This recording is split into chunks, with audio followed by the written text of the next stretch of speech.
안녕하세요. 사실과 의견입니다. 제가 오늘 들고 온 주제는 트럼프가 당선될 경우에 인플레이션이 오는가에 대해서 이야기해 보려고 합니다. 아무래도 제가 장기 국채 투자와 관련된 영상을 많이 올리다 보니까 누가 되는 게 더 뭐 유리하냐 아니면 뭐 트럼프가 되면 최근에 보면은 트럼프가 되면 인플레이션 때문에 장기국 장기 국채뿐만이 아니라 그냥 국채 투자에 있어서 굉장히 잠재적인 리스크 아니냐라고 물어보시는 분들이 많아서 오늘 그거에 대한 제 생각을 한번 좀 말씀드려 볼게요.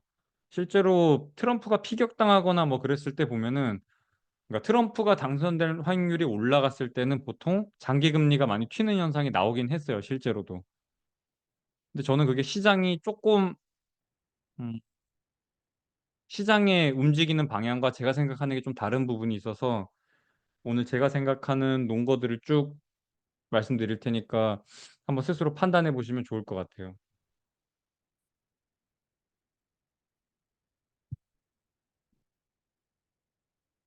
우선 트럼프가 지금 말하고 있는 정책을 크게 뭔가 인플레이션이나 장기 금리에 영향을 줄 것 같은 부분을 좀 제가 가지고 와봤습니다.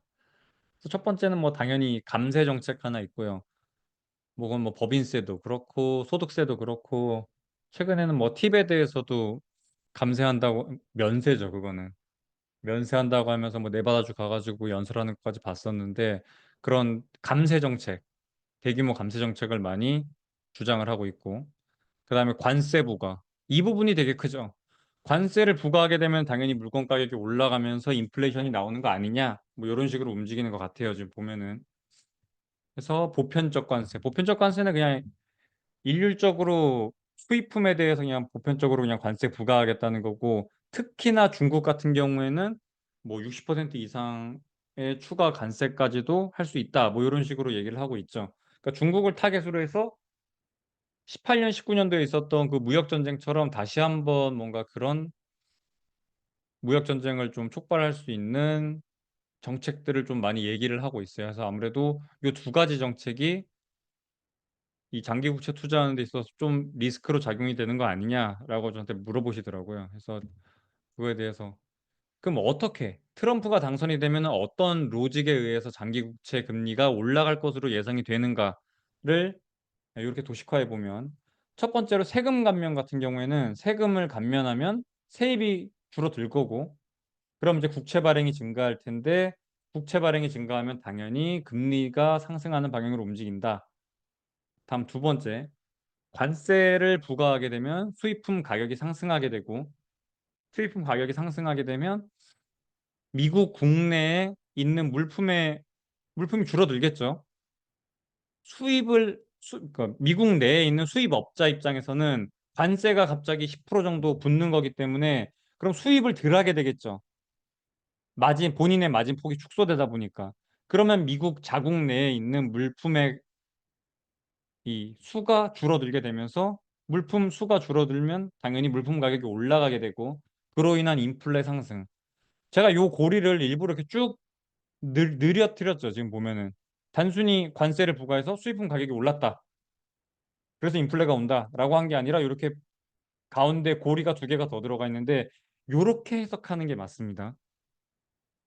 그냥 단순히 관세를 부과해가지고 뭐 수입품 가격이 올랐다. 요렇게 해석하는 게 아니라 수입품 가격이 오르면은 수입업자 입장에서는 마진폭이 줄어들기 때문에 수입하는 물품이 감소하게 되고 물품 수가 줄어들다 보니 물품 가격이 올라가게 되면서 인플레이션이 온다.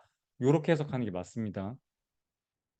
그래서 아무튼 시장의 레토릭이 지금 이런 식으로 형성이 되어 있는데 하나하나 장기 국채에 어떤 영향을 미칠지에 대해서 제가 말씀드려 볼게요. 첫 번째는 감세 정책이에요. 좋다. 감세 정책을 했을 때 누가 혜택을 보는가가 저는 중요하다고 봅니다. 근데 보시면 우리나라도 그렇고 미국도 그렇고 일단 근로소득에 있어서 기본적으로 면세자 비중이 굉장히 높은 쪽에 속합니다. 한국, 미국 둘 다. 미국도 보시면은 기본적으로 30% 정도로 근로소득을 하고 있는 사람들 중에서 세금을 내지 않는 사람들의 비중이 무려 30%나 됩니다. 근데 우리나라는 보시면 37.2%예요. 굉장히 높죠. 똑같이 근로소득을 발생시키고 있는데도 불구하고 면세자 비중이 굉장히 높은 쪽에 속합니다. 그러니까 굳이 이 사람들 입장에서는 어디 가가지고 뭔가 이렇게 세금을 좀 감면한다 이런 정책을 얘기하면은 어차피 본인들은 혜택을 보지 않기 때문에 부자 감세다 뭐 이런 얘기하면서 무조건 안 좋다고만 얘기해요. 근데 반대로 얘기하면 이 사람들이 면세자 혜택을 받고 있는 만큼 그만큼 고소득자들이 많이 세금을 내고 있는 거예요. 그래서 요거는 좀 그거에 대해서 고마워할 줄도 알아야 된다고 저는 생각을 해요. 본인들이 혜택을 못 받는 거에 대해서 뭐 감세하니까 부자 감세다 이런 식으로 몰고 가면서 되게 안 좋게 폄하하는 거는 저는 좀 지양해야 되지 않나라고 생각을 합니다. 근데 특히 뭐야 보시다시피 우리나라나 미국 같은 경우에는 근로소득 면세자 비용이 굉장히 높은 국가에 속해요. 저는 이거는 좀 생각을 해봐야 될 것 같아요. 그래서 아무튼 아무래도 감세 정책 같은 경우에는 지금 여기 나와 있기도 하지만 소득이 조금 있는 분들이 혜택을 보는 경우가 많을 거예요. 특히나 아무래도 고소득자 쪽이 훨씬 높기도 하겠죠.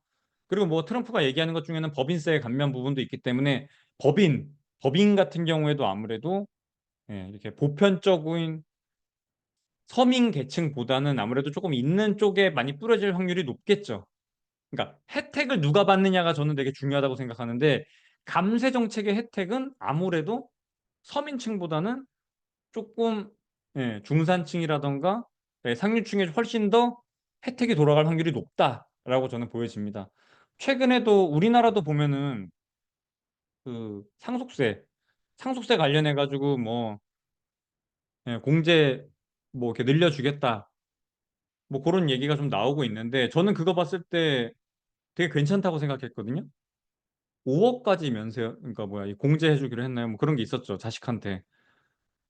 그럼 보면은 뭐 이렇게 경기도권에 있는 집 한 채 정도는 그냥 자식들한테 상속세 없이 그냥 딱 물려줄 수 있을 정도가 될 것 같은데 제가 보기에는 솔직히 우리나라 상속세 같은 경우는 진짜 이중과세 느낌이 너무나 강하기 때문에 저는 그거에 대해서는 좀 찬성하는 편이긴 해요. 그래서 저는 되게 좋다고 생각했거든요. 근데 생각보다 주변이나 뭔가 매스컴 쪽에서 나오는 반응을 보면 뭐 무조건 부자 감세다. 뭐 자식 둘이면은 뭐 5억씩 해가지고 10억이냐 뭐 이러면서 되게 안 좋게 몰고 가더라고요. 근데 제가 여기서도 말씀드렸지만은 저는 이미 그 사람들이 되게 많은 비중 이 국가의 세금 운용에 있어서 되게 많은 비중을 부담을 하고 있는 거예요. 그래서 너무 안 좋게만 볼 건 아니다라고 생각을 합니다. 그리고 뭐 아까도 말씀드린 그 우리나라의 그 상속세 뭔가 공제 늘어난 부분에 대해서도 그거를 혜택을 받는 사람과 혜택을 못 받는 사람 이렇게 구분을 했을 때 사실상 혜택을 받는 쪽은 아무래도 뭐 자산가라던가 고소득자에 많이 혜택이 돌아갈 수밖에 없겠죠. 아무래도. 그래서 아무튼 이 감세 정책이라는 게 혜택을 누가 받는지가 저는 되게 중요하다고 생각하는데 그게 왜 중요하냐? 누가 받는지가. 그 얘기를 하려고 제가 요 장표 하나를 넣었습니다. 제가 이거는 08년 때는 인플레이션이 안 하는데 20년도에는 왜 인플레이션이 왔는가에 대해서도 영상 한 두 개 정도로 제작해가지고 과거에 올린 적이 있었는데 요거는 다시 한번 새로 영상을 찍어서 올리긴 할 거예요. 근데 맛배기로 제가 잠깐 보여드리고 갈게요. 자, 08년이랑 20년도의 차이가 뭐가 있냐? 08년도 일단 하나하나 뜯어볼게요. 08년도 같은 경우에는 금융위기로 왔었죠. 뭐 이래저래 막, 뭐 레버리지가 어마어마하게 일으키기도 했었고 많은 파생 상품들이 이래저래 막 엮여 있었는데 부동산 시장이 붕괴되기 시작하면서 금리 인상하면서 이제 부동산 시장이 붕괴가 됐고 담보가 빠그라지기 시작하니까 채권들이 다 박살이 났었고 그러면서 이제 다 무너졌던 건데 그거에 대한 해결책으로 양적 완화라는 걸 도입하면서 벤 버냉키가 예, 이거는 기축통화가 양적 완화 도입한 건 처음이었죠. 일본 쪽에서는 뭐 있었는데 미국에서 처음 도입을 했던 건데 그 당시에 채권을 매입하면서 채권을 매입하다 보니 채권 가격이 올라갔고 그럼 이제 장기 금리가 내려오면서 다시 부동산 그러니까 담보물이 붕괴가 됐던 거기 때문에 담보물의 가격을 보장해주기 위해서 장기 금리를 끌어내렸고 장기 금리를 끌어내리면서 MBS 채권이 다시 살아난 거죠. 그런 식으로 이제 예, 이때의 위기를 타개했었던 건데 20년도 같은 경우에는 금융위기나 이런 거보다는 보건위기였죠. 바이러스가 오면서 그냥 현상이 나타난 거는 경제 활동 자체가 그냥 셧다운이 돼버렸어요. 모든 경제 활동 자체가 마비가 돼버렸기 때문에 어쩔 수 없이 그냥 국민들한테 직접적으로 수표로 냅다 몇백만 원씩 꼽아줬었죠. 그래서 요게 보면은 혜택을 누가 받냐가 되게 다릅니다. 이 당시에 썼던 재정정책, 금융정책에 대한 혜택을 누가 받는가. 08년도에는 채권 매입, 연준이 직접 나서면서 최종 대부자 역할로서 채권을 매입하면서 시중에다가 돈을 공급했단 말이에요. 그렇기 때문에 그러니까 지금이야 막 우리가 이제 막 ETF나 이런 걸로 개인들도 채권에 대한 접근성이 굉장히 용이해지긴 했지만 요 당시까지만 해도 사실상 채권은 뭐 헤지펀드, 금융, 뭐 은행, 금융기관들이 대부분 들고 있었기 때문에 어쩔 수 없이 그 모든 혜택이 1차적으로는 금융기관 쪽으로 다 돌아갔단 말이에요. 그래서 요게 08년 이후로 해가지고 지급준비금 상황을 보면 지금도 보면 지급준비금이 막 2조 달러 넘게 이렇게 쌓여 있잖아요. 그러니까 그 정도로 금융기관 쪽에 많은 혜택이 돌아갔던 거예요. 양적 완화라는 걸 통해서. 근데 20년도에 했던 양적 완화라는 거는 사실상 정부가 양적 완화를 통해서 돈을 차입해서 부양책으로 국민들한테 직접적으로 돈을 꽂아줬단 말이에요. 그냥 막 전 국민 직접적으로 막 이렇게 돈을 꽂아준 것도 꽂아준 거고, 뭐 우리나라 같은 경우에는 자영업자들이 이제 경제활동이 셧다운되다 보니까 대출을 해줬죠. 자영업자들한테. 근데 미국 같은 경우에는 그냥 돈을 자영업자들한테도 돈을 꼽아줬어요. 대출도 많이 해주긴 했는데 직접적으로 자영업자들한테도 몇 억씩 꼽아줬습니다. 몇 억씩. 그래서 제가 이거 EBS 다큐로 나왔던 것 중에 우리나라의 이 코로나 지원 정책과 미국의 코로나 지원 정책 이렇게 비교하는 게 있었거든요. 근데 그때 나온 미국 한인타운에 있는 뭐 그런 자영업 하시는 분들이 말했던 거 들어보면은 몇 억씩 꼽아줬습니다. 몇 억씩. 그런 식으로 가게에다가 직접적으로 혜택을 줬던 게 20년도. 08년도에는 우회적으로 꼽아줬죠, 돈을. 어디다가? 금융기관에다가. 은행, 헤지펀드, 뭐 금융기관, 투자운용사 막 이런 데다가 직접적으로 꽂아줬단 말이에요. 그러니까 요게 요때 요 08년도와 20년도를 비교해 보면은 요 당시에 혜택을 누가 받느냐가 저는 인플레에 굉장히 직접적으로 영향을 줬다라고 보고 있습니다. 그래서 이번에 트럼프가 말하고 있는 감세 정책도 결국에는 혜택을 누가 보는지가 중요한데 이미 미국에서도 30%는 면세 상태였기 때문에 이 감세 정책에 대한 혜택은 사실상 중산층으로 돌아갈 확률이 높다. 그게 왜 중요하냐면 이러한 감세 정책의 수혜자가 무엇을 소비하는지가 되게 중요해요. 요 앞전에 말했던 20년도에 직접적으로 국민한테 공급을 했기 때문에 이때는 서민들한테도 다 갔단 말이에요, 혜택이. 근데 인플레이션이라는 걸 산정하는 데 있어서 주요 품목이 되게 중요해요. 이게 소비자 물가에 들어가는 품목이기 때문에 보편적인 항목들을 가지고 인플레이션을 산출한단 말이에요. 뭐 캐비어, 뭐 스테이크 이런 거 가지고 인플레이션을 산출하지 않아요. 그러니까 상류층들이 향유하는 제품에 대해서 인플레이션 산출을 하지 않습니다. 그 인플레이션이라는 거에 항목에 들어가는 거 보면은 여기 보면은 주요 품목 10가지라고 이렇게 뭐 돼 있는데 닭고기, 버터, 달걀, 우유, 핫도그, 토마토, 뭐 차 렌트비, 휘발유 가격 이런 서민들 같은 경우에는 요런 제품 그러니까 뭐 서민들의 뭔가 수익이 늘어나면은 아무래도 좀 요런 부분에 대해서 소비가 많이 늘어나는 부분이 있겠죠. 닭고기 예전에는 뭐 대체품을 먹었었는데 뭐 닭고기 먹는 거라던가 우유라던가 요런 부분에 있어서 좀 더 소비가 늘어날 수 있는데 상류층을 그러니까 중산층 같은 경우에는 내가 당장 수입이 늘었다고 해가지고 뭐 닭고기, 버터, 달걀 이런 소비가 늘어날까요? 저는 그게 좀 어렵다고 보는 거죠. 감세 정책의 수혜자들이 여기 지금 열거되어 있는 10개의 품목에 대해서 본인들의 수입이 늘어났다고 해서 여기에 있는 소비가 늘어날까요? 예, 저는 그렇게 보지 않는다는 거예요. 그래서 사실상 요 감세 정책의 수혜자가 누구인지를 알아야 되고, 요 우리가 말하는 인플레이션이라고 하는 그 항목들이 되게 중요한데, 상류층들이 향유하고 있는, 예, 그런 품목은 사실상 우리가 흔히 말하는 인플레이션 항목과는 큰 차이를 두고 있지 않다. 그들이 뭔가 수입이 늘어난다고 해서 여기 있는 품목들에 대한 소비가 늘어날 것이다라고 보기는 어렵다라고 저는 생각을 합니다. 그래서 요 감세 정책으로 인해서 여기 인플레이션이 올 거라고 보는 거는 조금 어렵다라고 보는 게, 예, 저의 입장입니다. 그래서 첫 번째인 감세 정책 같은 경우에는, 예, 정리를 해보면 감세 정책의 수혜자는 아무래도 중산층, 뭔가, 예, 자산가일 확률이 높고, 특히 뭐 법인이라던가 그런 쪽으로 혜택이 돌아간다고 해서 인플레이션의 주요 항목인 요런 항목들에 대해서 소비가 늘어나면서 인플레이션이 올 거라고 보기는 어렵습니다. 그냥 두 번째, 요거는 이제 관세와 관련이 되어 있는 건데, 실제로 요거는 누가 저한테 물어봤었어요. 야, 실제로 트럼프가 돼가지고 미중 무역 전쟁을 했을 때 실제로 인플레이션이 왔었다. 그 당시에 왔었다. 근데 넌 왜 안 온다고 하냐?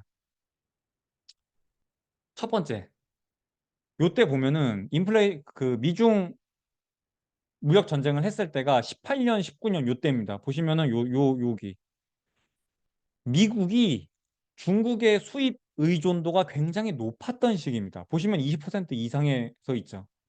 되게 높았었어요. 특히나 요때는 중국 입장에서도 아무래도 소비재 쪽 수출이 굉장히 높았죠. 단순 소비재, 뭐 치약, 칫솔 이런 거 있잖아요. 그런 생필품 같은 약간 1차 산업군에서의 뭔가 수출이 되게 많았었는데, 최근에 보시면 뭐 여러분도 아시겠지만 태양전지는 중국이 글로벌로 다 먹었습니다. 우리나라 뭐 하나솔루션, 뭐 LG전자 말할 것도 없어요. 이게 중국이 저가로 밀고 들어가는 게 우리나라 가격 대비 한 60%, 70%로 밀고 들어와요. 그러니까 가격 경쟁력이라는 게 맞출 수가 없어요. 아예 맞출 수가 없습니다. 중국의 저 태양열 가격을 아예 맞출 수가 없습니다. 그다음 중국산 배터리. 요즘 뭐 좀 전기차에서 불나면서 좀 문제가 되고 있는 부분들이 있는데, 중국 뭐 CATL이라던가 또 뭐 있죠? 이번에 벤치에서 불난 거. 뭐 그런 거 보면은 생각보다 중국이 2차 전지 쪽에서 굉장히 강해요. 그 테슬라랑도 요즘 짝짝꿍 잘 돼가지고 인산철 활용한 2차 전지 쪽에서도 굉장히 강세를 띠고 있죠. 심지어 뭐 머스크도 보면은 그쪽에 대해서 되게 인정을 하고 있는 분위기고. 그래서 그다음에 이제 또 세 번째, 전기 자동차. 전기 자동차 시장 진짜 중국이 굉장히 꽉 잡고 있습니다. 그리고 저희 집도 당장 로봇 청소기가 로보락이거든요. 근데 로보락도 중국 거예요. 그러니까 로봇 청소기 쪽도 중국. 그러니까 첫 번째, 미국이 중국한테 의존하고 있는 수입 비중이 굉장히 줄었다. 22%, 23% 하던 게 지금 13%까지 굉장히 내려와 있습니다.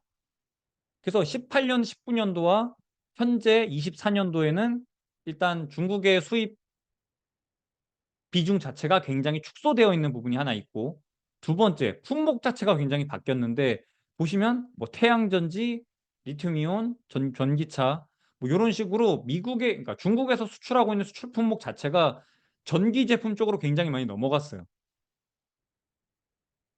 그래서 설령 뭔가 관세를 매긴다고 하더라도 이런 품목 자체가 아까 앞에서 말한 이런 인플레이션에 직접적으로 영향을 주기에는 조금 어렵다라고 저는 보고 있습니다. 그래서 설령 중국 쪽에다가 막 관세를 크게 부여하고 한다고 하더라도 실질적으로 미국에서 말하는 인플레이션 항목에는 크게 영향을 주지 않을 것으로 저는 생각을 하고 있어요. 예, 그래서 그게 이제 어디서도 보이냐면은 이렇게 그러니까 중국 입장에서는 대미 수출이 굉장히 줄고 있는 게, 그러니까 미국한테 많이 팔면은 달러를 많이 들고 들어오겠죠. 그럼 그 달러로 뭘 하겠어요? 보통은 채권을 사 놓습니다. 보통 현물 자체로 들고 있지 않아요. 요렇게 대미 수출이 줄고 있는 게 나타나는 게 딱, 예, 요 부분에서 나타나는 거예요. 중국이 보유하고 있는 미국채 보유 현황입니다.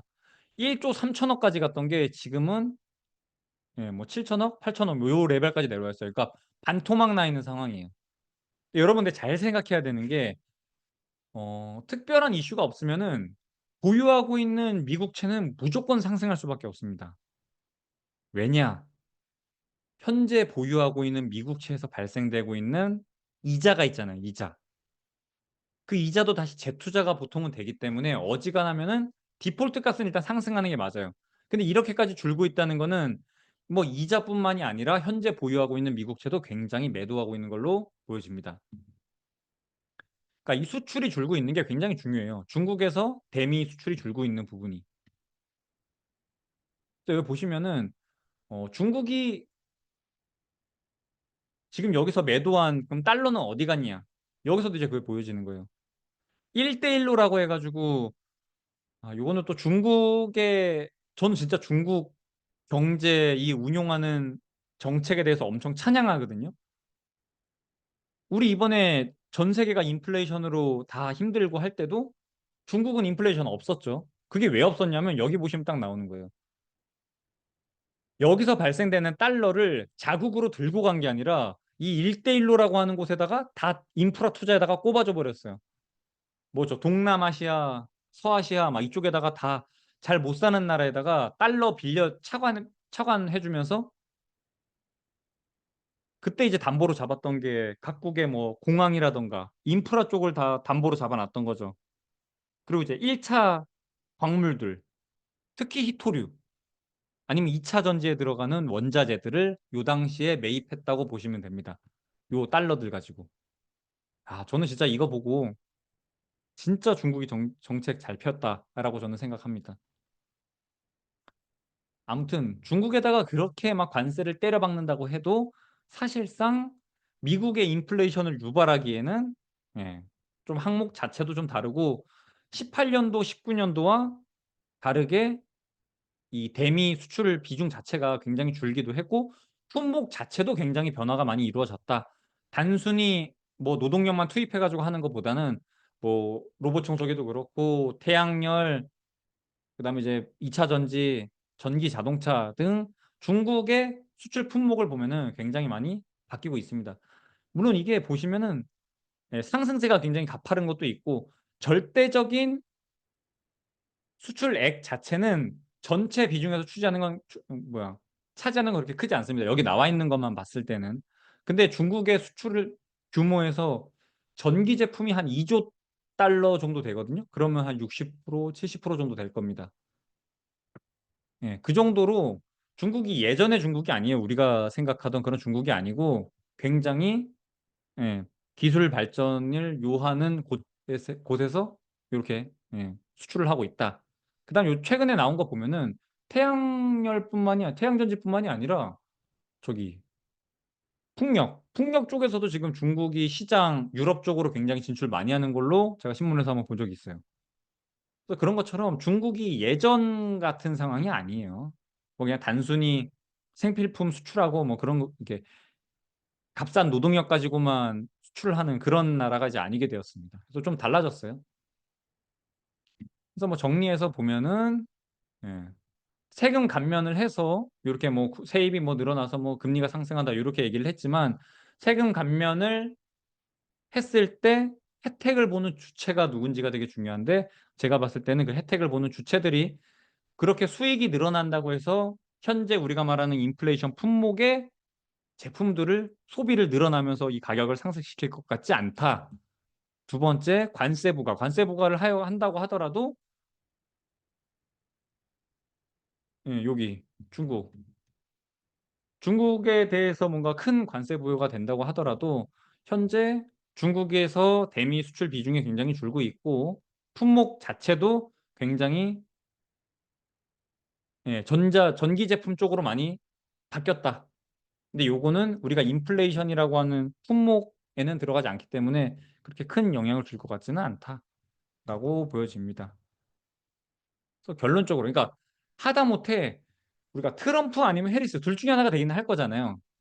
그러니까 굳이 해리스 아니면 트럼프인데 해리스가 돼도 어차피 국채 발행하는 거는 똑같이 많이 할 거예요. 트럼프가 돼도 많이 할 거고.